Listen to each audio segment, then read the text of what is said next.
Now, the Southeast region, if you agree with me, is one of the most prosperous regions in Nigeria because of the industry and enterprise that characterize that region.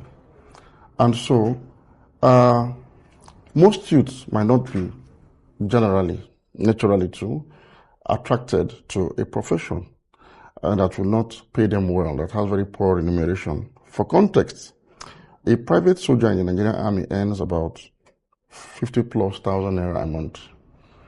A young boy in even with the minimum wage?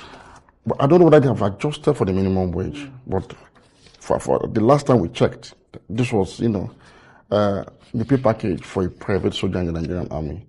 A master or warrant officer, at least the highest rank within the rank and file cadre, goes on with about 180,000 naira. And if you know how many years we're putting to get to that level, now if you compare this to the U.S. Army, for instance, a private soldier in the U.S. Army earns about $21,000 per annum. That is higher than what our chief of defense staff earns per annum. So it is a poor remuneration issue. And so for a young man in the Southeast, he will earn that amount of money. The amount of money a soldier will earn in a month.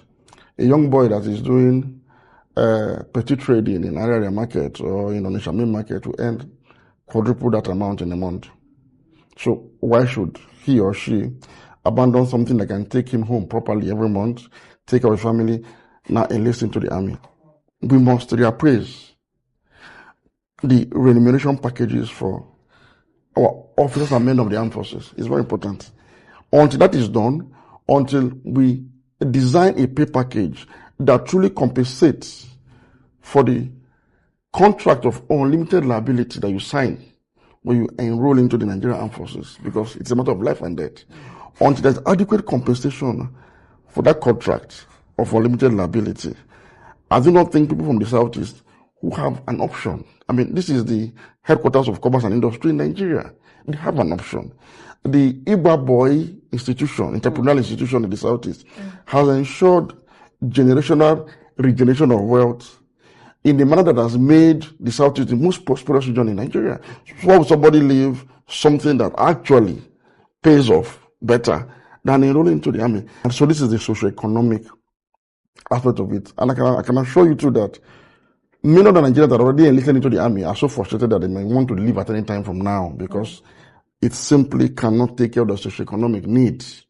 Now, talking about the political angle, and that is very important too. So for the Southeast, it will be a double jeopardy if the kind of interest you see from other regions are expressed from the Southeast, because somehow, yes, since the end of the Civil War, there has been some, what people perceive, and sometimes it could be real too, as though to prevent the kind of strength that was displayed during the Civil War. Because if you know the structure of the army and the police before the 1966 coup and counter coup, the Southeast people dominated the officer cadre of the Nigerian army. I mean, about 60% of the officer corps were drawn from the Southeast. And so when the Civil War broke out, the separatist war broke out, they had enough men and resources to be able to defend their right to secession for 3 years, and they held down the Nigerian army for 3 years in a battle. So I think there was that attempt to kind of reduce, in order not to resurrect the spirit of, the Biafra secessionist tendencies. But again, some previous government have also done a lot to appease the Southeast and, draw them closer. But something happened between 2015 and 2023. When the Buhari government came on board, it put a concrete ceiling on the rise of Nigerian Southeast origin in any of Nigeria's security services. So not a single person from the Southeast was appointed at the apex leadership of any of the Nigerian security services for 8 years. Yes. 8 years. The Southeast was excluded from any of the leadership of the armed forces, including not just the civil defense, but even the road safety. It was that bad. Has that even changed now? Okay, the current administration has at least broken that jinx. It's like the current administration has lifted that embargo when they appointed Admiral Alike Chukwuegala from Enugu as the chief of naval staff. So why would I enroll into an institution that I'm not sure I will get to the peak of my career because of my ethnicity or my region of origin? So the Nigerian state, beyond just doing sensitization, must address these issues.